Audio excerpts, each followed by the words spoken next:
കൊഴുപ്പിക്കാൻ മലബാർ മിൽമ ഒരുങ്ങി. 24 മണിക്കൂർ പ്രവർത്തിക്കുന്ന മിൽമ സ്റ്റാളുകൾ ഓണനാളുകളിൽ പ്രവർത്തന സജ്ജമാകുമെന്ന് മിൽമ ചെയർമാൻ KS മണി പറഞ്ഞു. ഓണവിപണിയിൽ സജീവമാകാൻ മലബാർ മിൽമ മുന്നൊരുക്കങ്ങൾ തുടങ്ങി. ഓണത്തോടനുബന്ധിച്ച് 5 ദിവസങ്ങളിൽ 50 ലക്ഷം ലിറ്റർ പാലിന്റെയും 10 ലക്ഷം കിലോ തൈരിന്റെയും അധിക വിൽപ്പനയാണ് ലക്ഷ്യമിടുന്നത്.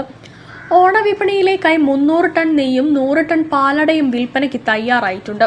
സംസ്ഥാന സർക്കാർ നൽകുന്ന ഓണക്കിറ്റിൽ ഇക്കുറിയും മിൽമ നെയ്യ് ഉൾപ്പെടുത്തിയിട്ടുണ്ട്. മലബാറിലെ 2.6 ലക്ഷം കുടുംബങ്ങളിലേക്ക് എത്തുന്ന കിറ്റിലേക്കുള്ള നെയ്യിന്റെ ഉൽപാദനം ദ്രുതഗതിയിൽ നടക്കുകയാണ്.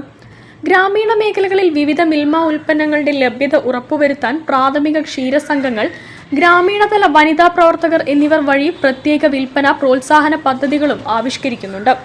ഗൾഫ് മലയാളികളുടെ ഓണം സമൃദ്ധമാക്കുന്നതിനായി മിൽമയുടെ നെയ്യ്, പാലട, പാൽപ്പൊടി, റെഡി ടു ഡ്രിങ്ക് പാലട പായസം എന്നിവ വൻതോതിൽ ഗൾഫ് രാജ്യങ്ങളിൽ എത്തിത്തുടങ്ങി. ഓണനാളുകളിൽ സപ്ലൈകോ, കൺസ്യൂമർ ഫെഡ് എന്നീ സ്ഥാപനങ്ങളുമായി സഹകരിച്ച് പ്രത്യേക വിപണന സ്റ്റാളുകൾ നടത്തും. ഓണനാളുകളിൽ സപ്ലൈകോ, കൺസ്യൂമർ ഫെഡ് എന്നീ സ്ഥാപനങ്ങളുമായി സഹകരിച്ച് പ്രത്യേക വിപണന സ്റ്റാളുകൾ നടത്തും.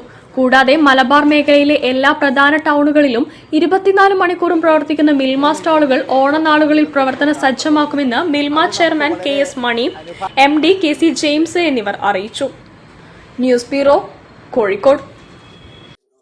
പ്രമുഖ വ്യവസായി MP രാമചന്ദ്രന്